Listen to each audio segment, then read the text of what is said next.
এখানে তোরে জ্যান্ত পুঁতে রেখে দিলেও একবারের জন্য কেউ ফিরেও তাকাবে না।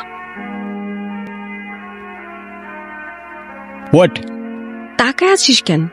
চল চল। কে এটা? New student.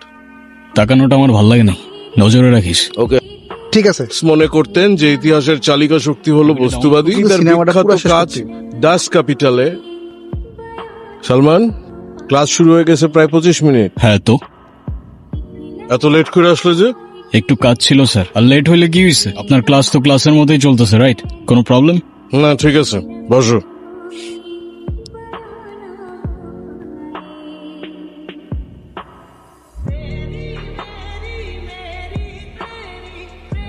আজকে পুরো সিনেমা দেখে ক্লাসরুম থেকে যাবো। ফোনটা বন্ধ করেন। এটা ক্লাসরুম, সিনেমা হল না। কে তুমি? আর কাকে কি বলতেছো তোমার কোনো আইডিয়া আছে? মেজাজ খারাপ করো না, যাও। আমি কাউকে ভয় পাই না, আর সবাই চুপ থাকলেও আমি চুপ থাকবো না। এখন তুমি কাউকে ভয় পাবা কি পাবা না সেটা তোমার প্রবলেম, আর আমাদের এন্টারটেইনমেন্টে ডিস্টার্ব করলে সেইটা আমার প্রবলেম। আর আমার প্রবলেম হইলে সেইটা এই ক্যাম্পাসের সবার গলার কাটা হয়ে যায়। ভয় দেখাচ্ছেন? এই মেয়ে মানুষের এই এক প্রবলেম, সেম কথা বারবার রিপিট করতে থাকে। আমার যদি এখান থেকে চলে যেতে হয় তাহলে এই কাহিনী অনেক দূর চলে যায়, আর আমার মনে হয় না তুমি সেটা চাও। সো চুপচাপ গিয়ে লক্ষ্মী মেয়ের মতো বসে ক্লাস করো। সরি ও বুঝতে পারেনি। চল তো। তো বুঝতে না পারলে বুঝাও। বাস, লেখাপড়া কেমন চলছে রে মা? এই তো ভালো। মন দিয়ে লেখাপড়া কর মা, সামনে এক্সাম। তোর বিশ্ববিদ্যালয়ের স্কলারশিপটা নাসির খুব কষ্ট করে ম্যানেজ করে দিয়েছে, না হলে তোর মায়ের এই অবস্থায় তোকে বিশ্ববিদ্যালয়ে পড়ানোটা খুব কষ্ট হয়ে যেত রে মা। পেনশনের টাকাটা পেলেই অপারেশনটা করে ফেলবো। আমাকে নিয়ে অত টেনশন করার দরকার নাই। সালমান, হ্যাঁ পাপা। কোথায় থাকো প্রতিদিন এত রাত পর্যন্ত? পাপা, আমি কি এখনো স্কুলে পড়ি যে দেরি করে আসার জন্য তুমি আমার ক্লাস নিচ্ছ? ক্লাস নিচ্ছি না, আমি জিজ্ঞেস করছি। আমি তোমার বাবা, তোমার জন্য তো আমার টেনশন হয়। তুমি আজকে ভার্সিটিতে কি করেছো? আমি আবার কি করলাম?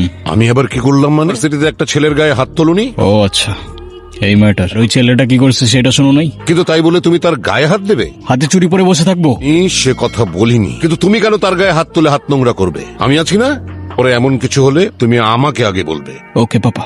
এখন যাও, ফ্রেশ হয়ে খেয়ে নাও গে। ও আর পাপা, আমার কিছু টাকা লাগতো। কত? 50,000। ঠিক আছে, তোমার অ্যাকাউন্টে আমি কালকে পাঠিয়ে দেবো। Thank you papa. প্রশ্ন দেখে কেউ ভয় পাবা না, মনোযোগ দিয়ে সবাই লিখবা। আর যদি কেউ নকল করতে চাও তাহলে এখনই বের হয়ে যাও, আমি কিন্তু চুপ থাকবো না। ওকে? ওকে Okay, স্যার। sir.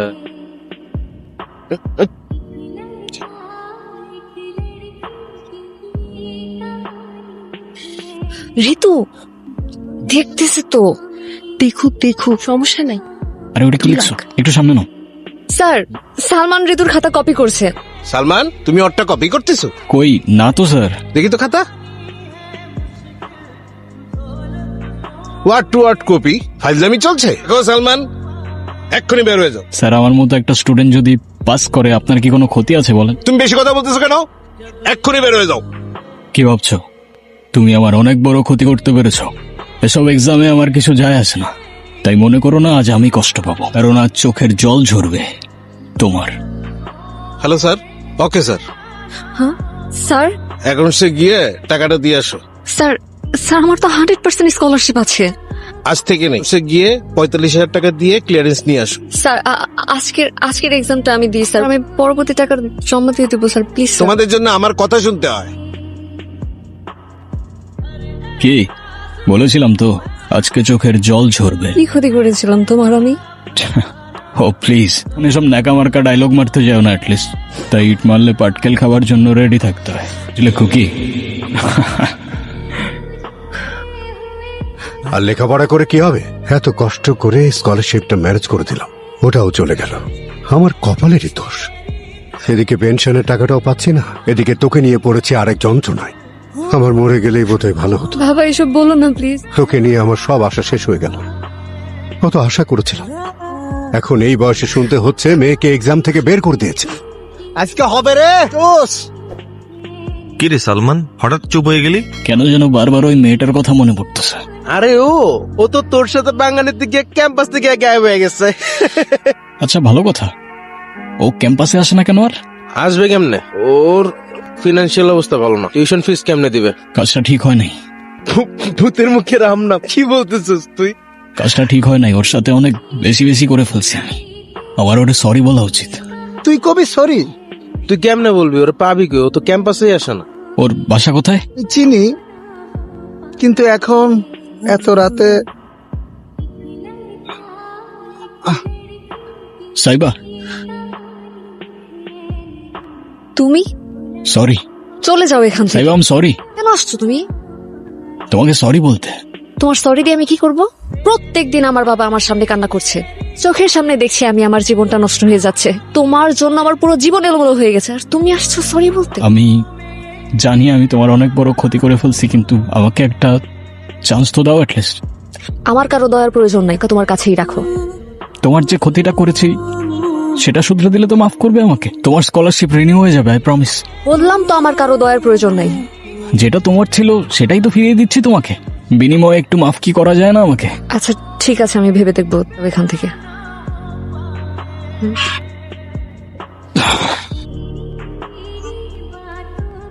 আঁকে দেব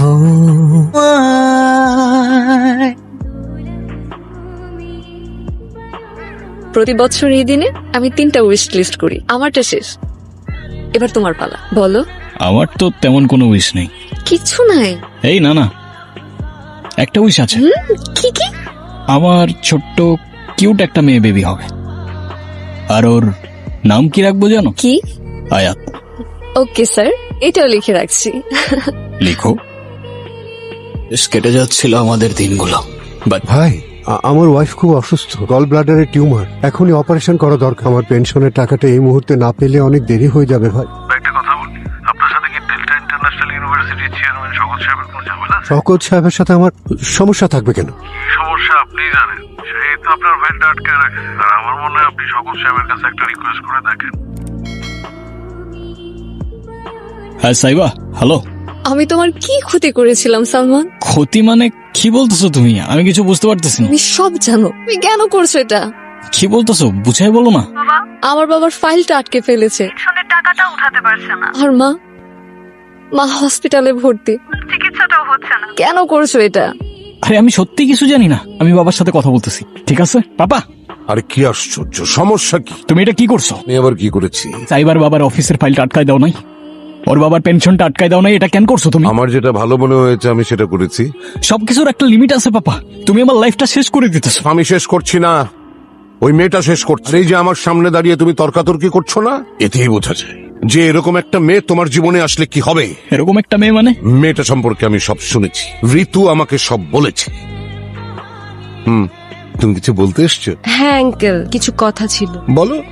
আসলে আঙ্কেল, ব্যাপারটা সালমান কি নিয়ে। আমাদের ডিপার্টমেন্টের নতুন মেয়েটা আছে না, সাবিহার সাথে কি সালমানের? না আঙ্কেল, সালমানের কোনো দোষ নেই, সাবিহাই ওকে ফাঁসিয়েছে। ওর ক্যারেক্টার খুব খারাপ আঙ্কেল, জামার মতো বয়ফ্রেন্ড চেঞ্জ করে, টাকার লোভে সালমানকে ট্র্যাপে ফেলেছে। আসলে ব্যাপারটা এটা একটু লোয়ার ক্লাসের, তো টাকার জন্য সবকিছু করতে পারে। আমার তো সালমানের জন্য একটু চিন্তা হয়, তাই ভাবলাম ব্যাপারটা আপনাকে বলা উচিত। পাপা, পাপা তুমি কিছু করার আগে আমাকে একটাবার জিজ্ঞাসা করার প্রয়োজন মনে করলাম। তুমি তো নিজের মধ্যেই থাকো না, তোমাকে আবার আমি কি জিজ্ঞেস করব? অনেক হয়েছে, ওর বাবার অফিসে কল দাও, এটা রিলিজ করতে বলো। প্রশ্নই আসে না, তুমি হাজারবার বললেও তো আমি সেটা করবো। কি হলো? যেহেতু ওর বাবার পেনশনের টাকাটা তুমি আটকে রাখছো, ওর বাবার পেনশনের টাকাটা তোমার থেকেই যাবে পাপা। মান, তুমি কিন্তু অনেক বড় ভুল করছো, অনেক বড় ভুল করছো। আমি যেটা করছি সেটা যদি ভুল হয় তাহলে ভুলটাই কারেক্ট পাপা। সালমান, সালমান! আঙ্কেল, আঙ্কেল এই নিন টাকা। আঙ্কেল আর দেরি করবেন না, আন্টি কিচ্ছু হবে না। এই টাকার আমাদের এখন আর দরকার নেই। আঙ্কেল,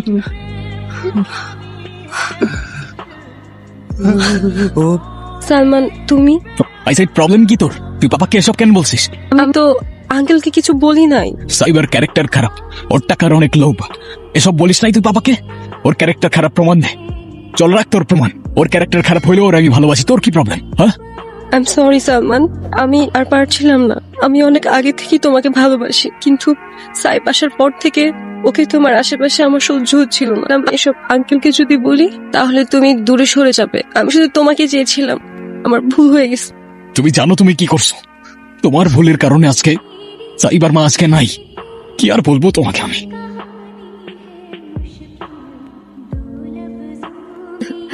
ম্যাম ওটিপিটা।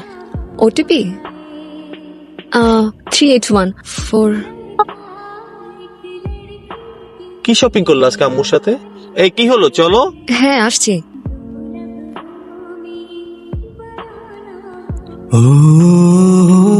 হ্যালো সাইবা, আমি জানতাম তুমি কল করবা। কি বলতে চাও তুমি? অনেকগুলো প্রশ্ন রয়ে গেছে মনের ভেতর, বছর ধরে সেই প্রশ্নগুলোকে নিয়ে আমি ঘুরে বেড়াচ্ছি, আর ভেতরে চেপে রাখতে পারতেছি না। কি প্রশ্ন বলো? ফোনে না, সামনাসামনি।